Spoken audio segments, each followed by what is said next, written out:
8. Quando chegaram perto do povoado para onde iam,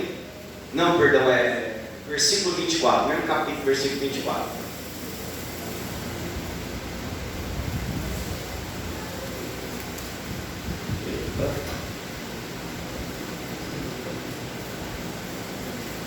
Evangelho de Lucas, capítulo 24, versículo 28 mesmo, vai lá.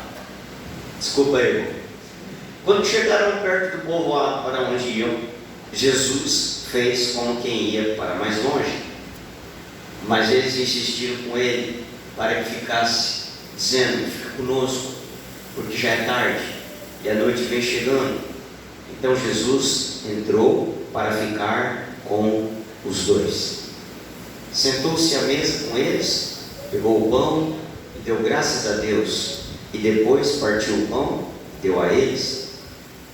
Aí os olhos deles foram abertos e eles reconheceram Jesus, mas ele desapareceu.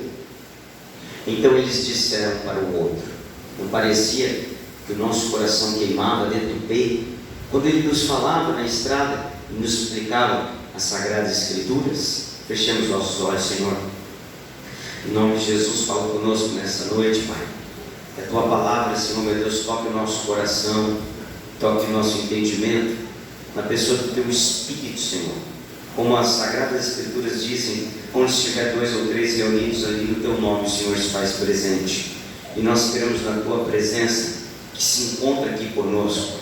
Te louvamos e Te bendizemos por tudo, em nome de Jesus. Amém.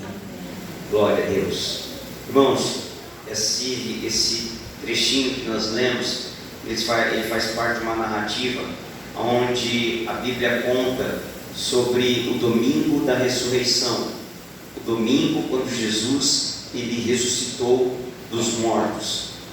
A palavra de Deus ela nos narra com alguns detalhes que faz a gente pensar em muita coisa. Um deles é que quando a gente olha para a sexta-feira, nós vemos ali o sofrimento de Jesus, nós vemos ali a humilhação que Jesus passou, a traição que Jesus viveu por parte de Judas. Então, irmãos, eu vou dizer uma coisa: todos aqueles que querem seguir a Cristo, você precisa estar preparado e consciente, porque assim como Jesus enfrentou muitos desafios, eu e você também não estamos isentos de atravessar os desafios, amém? Então, irmão, todos nós estamos sujeitos a passar pela sexta-feira da traição, pela sexta-feira da decepção. O que é uma decepção? Decepção é isso, é você querer bem uma pessoa, você querer bem para que Deus ore, você ora por aquela pessoa e no fim aquela pessoa te retribui com mal. Então, irmãos, Jesus ali viveu aquela sexta-feira. Mas vou te falar uma coisa: talvez você está aqui nessa noite vivendo essa sexta-feira de dificuldade, vivendo essa sexta-feira onde você olha e fala assim: meu Deus, parece que eu não vejo saída.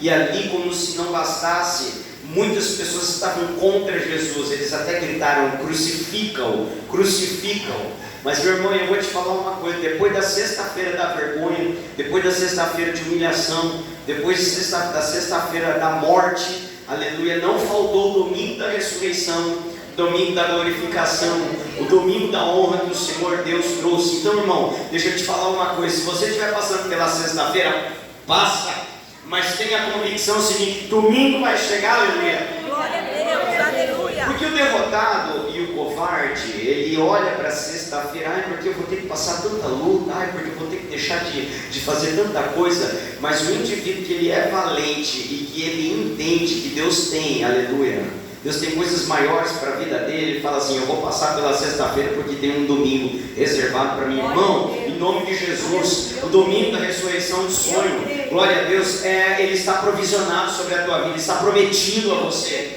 Então, assim como Jesus, ele padeceu, ele sofreu na sexta-feira, ele sofreu consciente seguinte: eu vou atravessar, porque tem algo reservado para mim lá do outro lado. Glória a Deus, aleluia. Então, a palavra de Deus nos conta que no dia da ressurreição de Jesus, haviam 2 pessoas que estavam no caminho indo para um lugar chamado Emaús.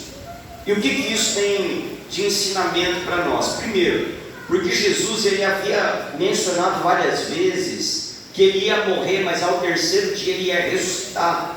Eu repito, Jesus ele havia mencionado várias vezes aos discípulos que ele morreria e ao terceiro dia ele ressuscitaria. Então tudo o que aconteceu, o Senhor Jesus já havia alertado eles antes. Jesus já tinha avisado. Então, irmão, tudo que vier acontecer também na tua vida, eu vou te falar uma coisa: o Senhor Jesus já nos avisou. A Bíblia diz assim, que no mundo tereis o quê? Aflições. Isso é uma promessa, irmão. Isso é uma promessa. Jesus nos fez essa promessa. Apesar que eu nunca vi alguém chorando na presença de Deus, jejuando e dizendo: Senhor, a tua palavra diz que no mundo tereis aflições. Oh Pai, cumpre essa promessa na minha vida. Alguém já fez essa oração? É engraçado como algumas promessas elas se cumprem automaticamente na nossa vida, não precisa nem orar. Então, irmãos, mas Jesus está dizendo: olha, mas tem o quê? Bom? Tenha bom ânimo diante dessa situação. Deixa eu te falar uma coisa: não existe projeto sem aflição. Foi estabelecido um projeto. A irmã Noêmia, juntamente com todas as pessoas que auxiliaram, que estavam juntos, vocês fizeram um projeto. Vamos organizar acampar. Não existe projeto sem aflição. Até o último dia faltava alimento, faltava isso, faltava. Eu imagino o coração de vocês aflitos. Mas deixa eu te falar uma coisa sobre cada aflição. Deus ele prova a gente até o último. Deus prova a nossa fidelidade até o último. Porque o nosso Deus, muitas vezes, irmão, parece que Deus se atrasa. Não, Ele não se atrasa, Ele prova a nossa fé. E aqui, Jesus ele já tinha avisado os seus discípulos que Ele morreria e ressuscitaria. O Senhor Jesus já nos avisou que no mundo nós vamos ter aflição. E aí eu te pergunto, por que a gente se abate tanto? Se Ele já avisou. Por que a gente se entristece tanto? Se Ele já avisou. Então, meu irmão, se Ele avisou, está avisado. Não tem como desavisar. Então o negócio é o seguinte, irmão: erguer a cabeça, aleluia. É seguir com fé no Senhor, crendo que é Ele que Ele não perdeu o controle de nenhuma circunstância, nenhuma situação. E ter a consciência certa de quem eu sou para Deus. Diga comigo: eu. Convicção: eu sou precioso. Sou precioso. Pro meu Jesus. Pro meu Jesus. Exatamente. Glória a Deus. Mas Satanás ele tenta fazer o quê? Tenta nos tirar do propósito. Ele tenta nos tirar da visão. Ele tenta nos distrair com fatos, com circunstâncias, com acontecimentos, com pessoas. Pessoas que às vezes se levantam em oposição contra você. Pessoas que às vezes por causa de mal entendido falam coisas a seu respeito que não é verdade. Para fazer o quê? Para te tirar do propósito. Para te tirar o quê? Do foco. E você já reparou que existem situações que nos tiram tanto do foco, e quando você vai ver, irmão, você está dormindo e acordando com aquela circunstância, dormindo e acordando pensando naquilo. E a Bíblia diz assim: olhando para Jesus, autor e consumador da fé. O Satanás não vai poupar meios nem forças para tirar o teu olhar de Jesus. Então hoje também é uma noite de redirecionamento. Pastor, eu estou enfermo, mas olhe para Jesus. Pastor, eu estou chorando, mas olhe para Jesus. Pastor, eu não sei o que vai acontecer amanhã, mas olhe para Jesus. Aleluia. Nós temos aqui dois homens que Jesus já tinha avisado: olha, eu vou morrer, eu vou ressuscitar. Não saiam de Jerusalém, ficai em Jerusalém. Jesus ele avisou os discípulos: olha, eu vou morrer, eu vou ressuscitar, mas fiquem em Jerusalém. E quando a Bíblia está dizendo para eles ficarem em Jerusalém, Jesus está estabelecendo o quê? Uma posição para eles. Jesus está estabelecendo o quê? Um posicionamento, um lugar aonde Jesus queria que eles permanecessem. E simbolicamente isso tem um significado para nós, porque Deus também tem um lugar que Ele quer que nós permaneçamos. Salmo 91 diz assim: aquele que habita no esconderijo do Altíssimo, a sombra do Onipotente descansará. E ali ele vem desenrolando o Salmo 91 até chegar no versículo 7 que diz assim: olha, 1000 cairão ao teu lado, 10.000 à tua direita, mas tu não será atingido. A promessa do versículo 7 ela é condicional ao versículo 1. Então, se eu estou no esconderijo do Altíssimo, meu irmão, então em nome de Jesus, pode crer, fica tranquilo, aleluia, que até 1000 pode cair do teu lado, 10.000, mas Deus está no controle, você não vai ser atingido. Glória a Deus. Então, dentro dessa situação, Jesus havia estabelecido um posicionamento para eles: olha, vocês fiquem em Jerusalém.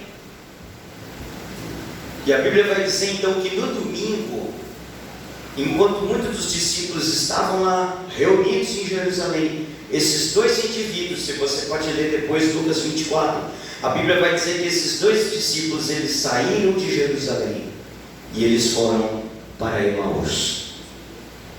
Irmãos, no primeiro dia que Jesus ressuscita, nós já tem 2 dias virados.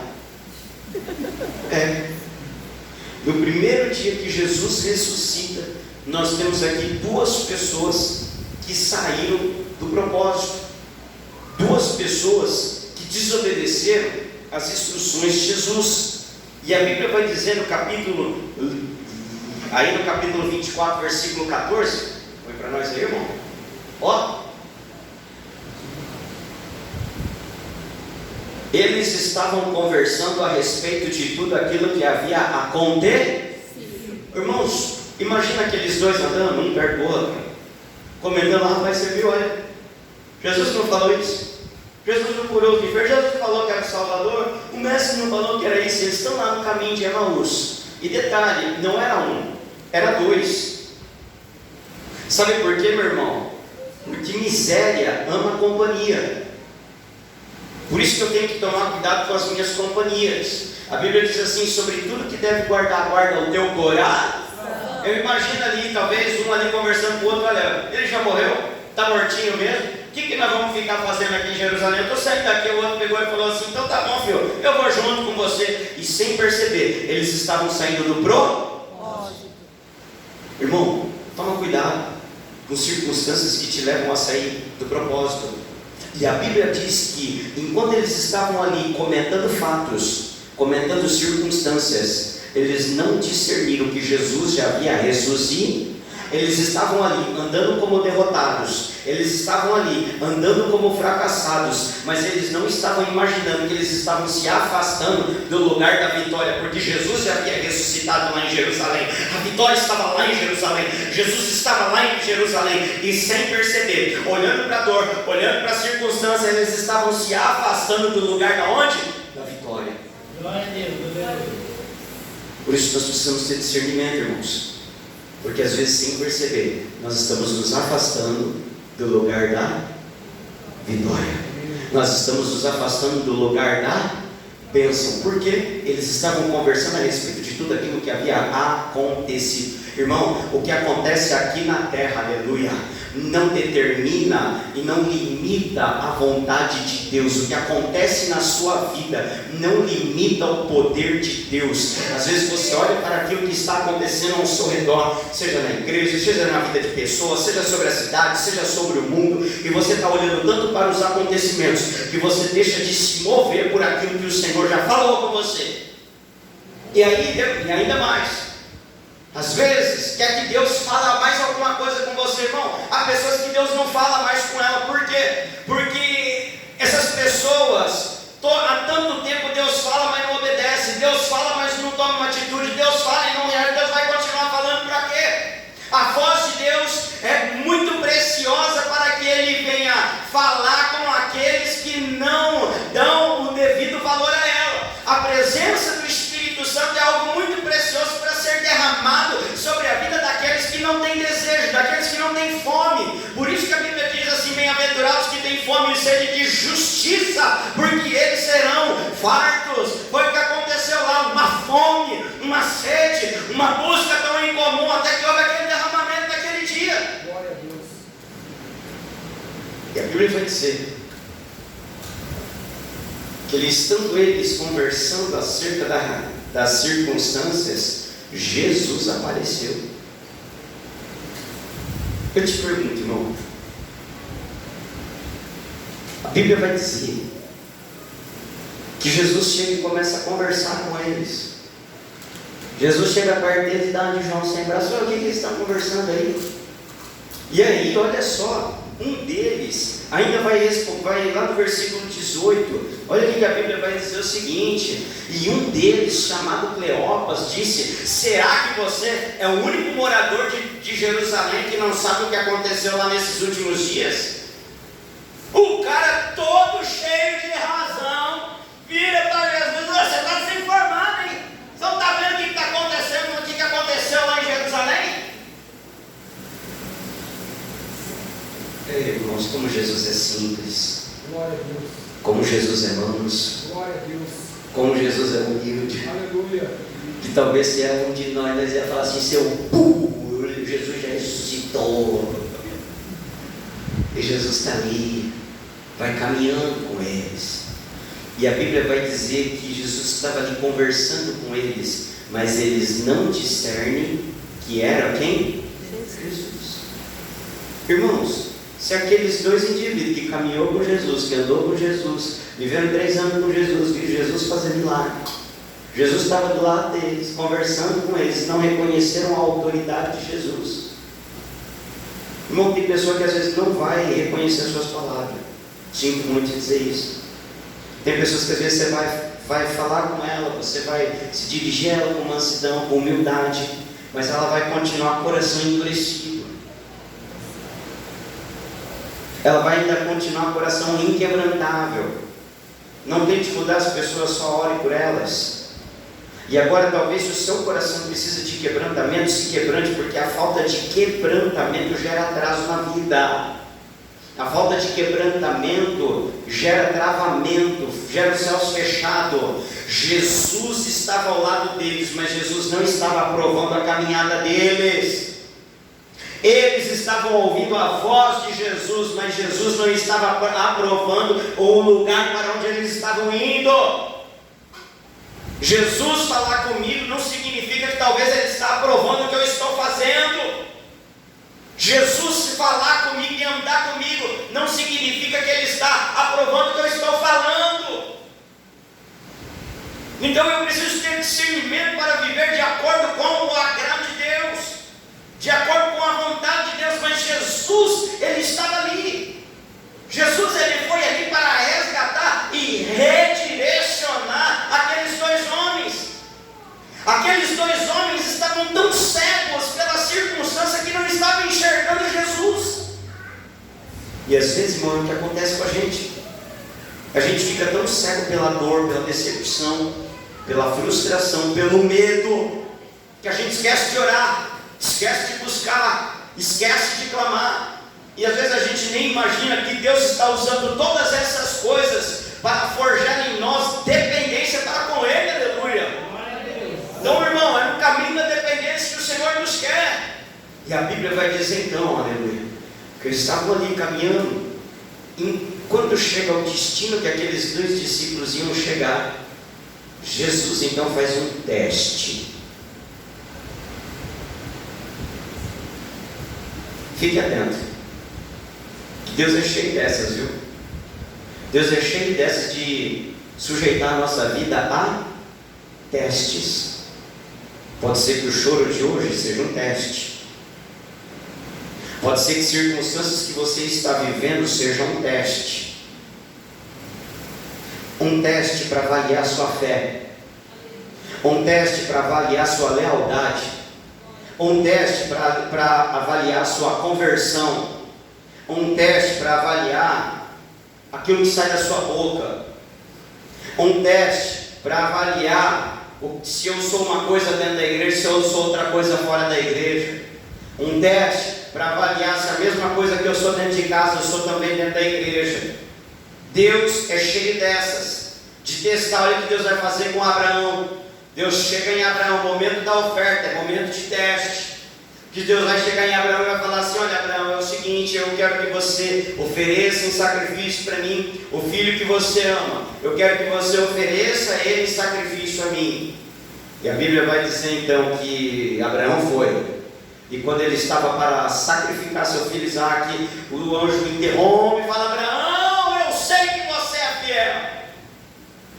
Então, irmãos, aquele momento era um momento de teste na vida daqueles dois discípulos. Jesus fez como quem ia passar adiante. Como naquele dia na tempestade, a Bíblia vai dizer que os discípulos estavam indo para o outro lado, e agora o barco açoitado pelas ondas, o barco agora enfrentando aquela terrível tempestade. Jesus vem andando sobre as águas. A Bíblia não diz que Jesus estava caminhando até o barco, a Bíblia diz que Jesus estava andando sobre as águas. E agora, enquanto muitos acharam que era um fantasma, aleluia, Pedro, ele vai gritar: mestre, se é o Senhor, me permita ir contigo, me permita ir até o Senhor. Então, amada igreja, escute bem, Jesus estava ali, e olha, aquela situação trouxe uma visão clara sobre quem era Pedro. Enquanto muitos estavam ali, com medo da tempestade, para ficar no barco, eles estavam com medo. Nós vemos aqui um indivíduo valente. Quando ele olha para Jesus, ele entende que era melhor ir até Jesus do que ficar num barco aonde poderia afundar. Então, diante daquela situação, Pedro olha e fala assim: eu quero ir até o Senhor. Diante daquela circunstância, onde os discípulos do caminho de Emaús estavam chegando até o destino, Jesus estava indo para outro caminho. Diz a Bíblia então que eles constrangeram Jesus para ficar. Sabe o que é isso? Olha lá, versículo 29. Eles insistiram com ele para que ficasse. Irmãos, às vezes tudo que Deus está esperando da sua vida é uma insistência. Aleluia. Tem coisa que vai acontecer quando houver uma insistência. Tem vitórias que você vai receber quando houver uma insistência. A Bíblia vai contar a parábola do juiz iníquo, a mulher que ia e falava: me faz justiça. A parábola que Jesus conta. Então o Senhor Jesus, ele nos dá uma lição sobre orar perseverantemente. Há coisas, irmãos, que nós não recebemos porque nós não somos insistentes. Engraçado que para muitas coisas nós somos impertinentes. Para coisas que às vezes não agrega valor, a gente é impertinente naquilo. A gente insiste muitas vezes em fazer coisas que desagradam a Deus. A gente está ali na impertinência. Deus mostra um caminho através da sua palavra, e nós somos às vezes seletivos. A gente ouve a palavra e a gente pega aquilo que é mais conveniente para a gente pesa, a gente avalia. Bom, olha, isso aqui eu achei legal, isso aqui eu vou fazer. Eu vou dizer uma coisa para você, às vezes a gente costuma separar a Bíblia em duas partes. Quando se diz: o Senhor é meu pastor, nada me faltará. Ai, que lindo, eu tomo posse, Ele é o meu pastor e nada me faltará. Mas quando vem alguém e lê a Bíblia e diz assim: arrependei-vos, raça de víboras, quem vos ensinou a fugir da ira secreta, da ira futura? Então às vezes a gente olha e fala: não, isso aqui já não é para mim não. Mas já tem alguns anos que eu aprendi a ler a Bíblia de uma maneira diferente. O Senhor é meu pastor, nada me faltará. Eu falo: isso aqui é para o outro. Arrependei-vos, raça de víbora. Hoje eu olho e falo assim: é para mim, eu tenho que me arrepender todo dia. O resultado disso, irmão, você vai passar a ser um cristão, um servo do Senhor, filho de Deus, radicalmente comprometido com aquilo que Deus quer. Comece, irmão, aquilo que você às vezes pesa, você olha, você seleciona, fala assim: não, isso aqui é muito difícil. Não, começa a viver isso. Começa a trazer para a sua vida: é difícil, mas eu quero obedecer a Deus. Olha, isso aí que foi pregado hoje é difícil, mas eu vou entrar nessa visão. Olha, isso aí que a palavra está me ensinando sobre viver o propósito de Deus. Está em Jerusalém, está posicionado. Pode parecer difícil, mas eu vou entrar nessa visão, porque eu sei que vai ter algum resultado positivo sobre a minha vida. Então o que está acontecendo ali é o seguinte: eles estão chegando a um determinado lugar e eles começam a insistir com Jesus. Eles insistem o quê? Com a pessoa de Jesus. Qual é a insistência deles? Jesus, é o seguinte, fica com a gente. Jesus, não passa adiante, não entra aqui com nós. E é essa insistência que nós temos que ter, irmão. Jesus, fica aqui na minha casa. Jesus, manifesta a tua presença sobre a minha vida. Jesus, entra no carro comigo. Jesus, vai comigo aqui nesse lugar. Jesus, que aonde eu entrar, a tua presença resplandeça através de mim. Irmão, em nome de Jesus, não busque o bolso de Jesus, busque a presença de Jesus, porque quem tem a presença de Jesus tem tudo aquilo que é necessário.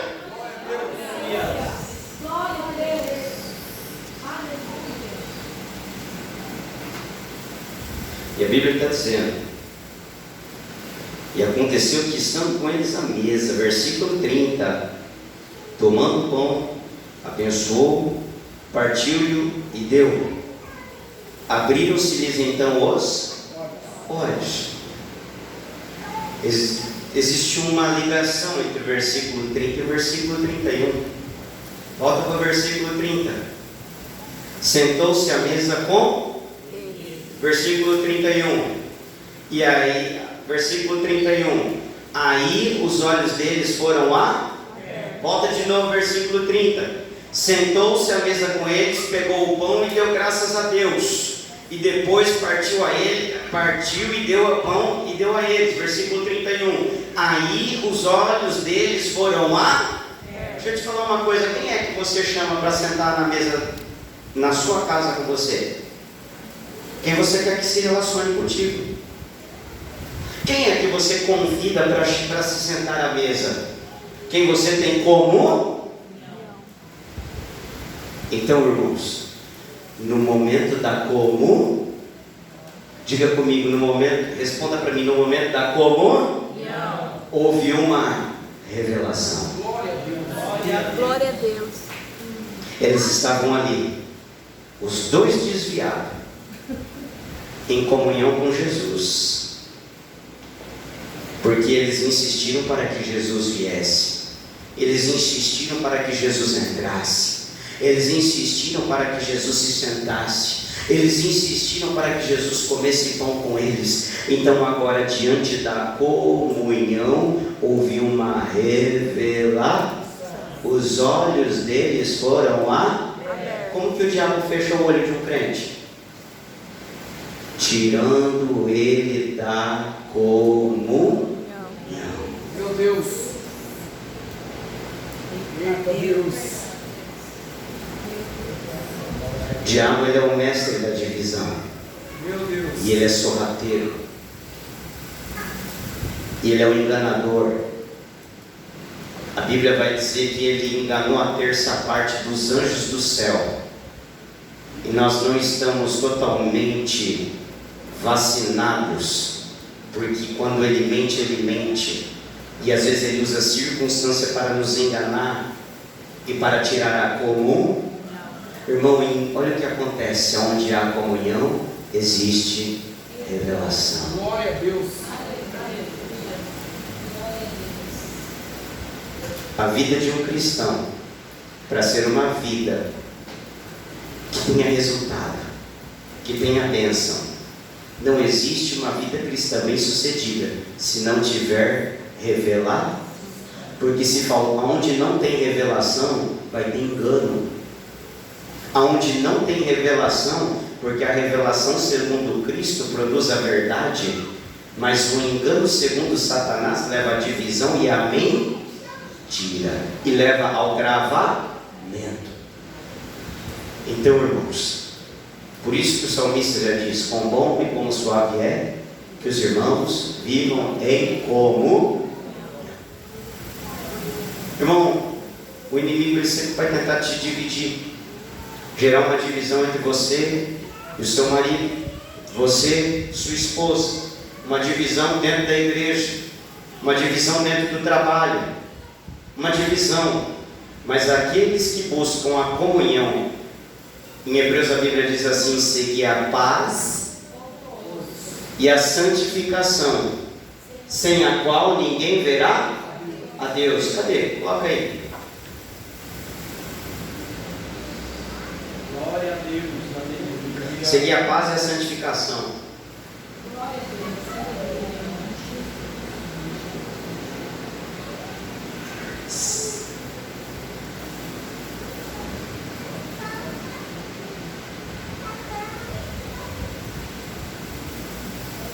Puxa, se desse que demorar, não vou deixar, irmãos. Palavra de Deus, ela nos diz: seguir a paz e a santificação. Algumas traduções dizem: seguir a paz com todos e a santificação, sem a qual ninguém verá a Deus. Irmãos, quem aqui já viu Deus? Procurem ter a paz com todos, nessa tradução aí, ó. E se esforcem para viver uma vida completamente o quê? Dedicada ao... Quem se dedica ao Senhor está vivendo um processo de santificação. Pois sem isso ninguém o verá. Para complicar essa tradução. Olha, seguir a paz com todos e a santificação, sem a qual ninguém verá o Senhor. Quem já viu Deus aqui, diga glória a Deus. Exatamente. Você já viu Deus sim, irmão? Todos aqui já viram Deus. Você pode não ter visto Deus na sua potencialidade, você pode não ter visto Deus pessoalmente, mas todo mundo aqui viu Deus em uma ação que Deus te abençoou, em uma ação que Deus trouxe livramento, em uma ação que Deus trouxe uma resposta. Você olhou, nossa, só para fazer isso você viu Deus nessa situação. Então, quando a Bíblia está dizendo isso aqui, a paz com todos, a santificação, sem a qual ninguém verá o Senhor, não se trata de morrer e ver Deus no céu, se trata de viver nessa terra e ver a ação dele sobre a nossa vida. E como eu posso ver a ação dele aqui? Seguindo a paz. A paz eu sigo aonde? Aqui fora. Paz. Relações conflituosas não há paz. Aonde existem relações de maledicência, não há paz, não há comunhão. Agora, aonde tem paz, tem comunhão. E a Bíblia está dizendo, segui a paz, eu sigo a paz aqui fora. E a santificação eu sigo aqui. Entende? Então está dizendo sobre algo que é aqui fora e algo que é aqui dentro. Aí ele completa dizendo, sem a qual ninguém verá o... Irmão, eu tenho algumas orações que precisam ser respondidas. E eu vou dizer uma coisa para você, eu estou muito ansioso de uma maneira boa, falando não de uma maneira ruim. Eu estou numa expectativa muito boa, eu sei que eu vou ver Deus nesse resumício que eu tenho orado, que eu tenho clamado a Deus. Por isso, irmão, eu tenho procurado seguir a paz, até quando as pessoas não têm paz comigo. Seguir a paz com aqueles que não querem paz comigo, por isso eu me humilho. Esse tempo aconteceu uma circunstância lá em Martinópolis, um mal entendido na mente de uma pessoa, e eu vi que aquela pessoa não tinha paz comigo, e eu fui até a casa dela. Não foi um vexame, irmão. Se você estivesse comigo, eu sei que tem pessoas aqui que eu acho que ia comprar a briga e falar assim, não, pastor, você não merece. Eu falei, não, eu vou, porque Deus não me chamou para ter conflito com ninguém. Eu preciso ter o meu coração limpo, humilhar-me perante a potente mão do Senhor, e a seu tempo Ele vos exaltar.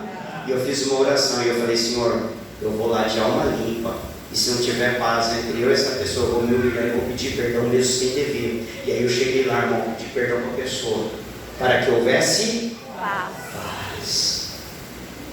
Seguir a paz é a santificar.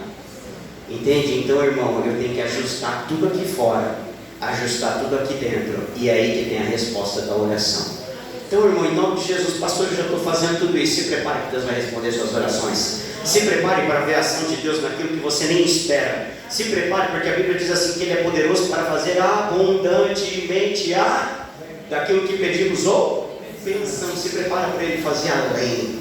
Então, irmãos, o que aconteceu foi isso. Diante da comunhão, uma revelação. Diante de um lugar de comunhão, existe paz. Houve o quê? Revelação. Irmão, que Deus venha te conceder muitas revelações nesse tempo, aleluia. Que Deus venha te dar discernimento para você não errar. Que Deus venha te dar revelações para como decidir. Que Deus venha te dar revelações acerca de pessoas. E quando Ele der, irmão, não seja por não tenha um coração endurecido, obstinado e teimoso, não, seja sensível à voz de Jesus, aleluia. Então, irmãos, em nome de Jesus, diante dessa palavra, o que aconteceu? Eles voltaram para Jerusalém. Então, irmão, porque na Jerusalém era um posicionamento que Jesus tinha para eles. Não saia da posição. Fica na posição que Deus te chamou, porque grandes coisas Deus está para fazer. Aleluia. E aqueles que estão na posição vão desfrutar daquilo que Deus vai derramar, daquilo que Deus vai causar. Você crê nisso, amém? Amém. Glória ao Senhor.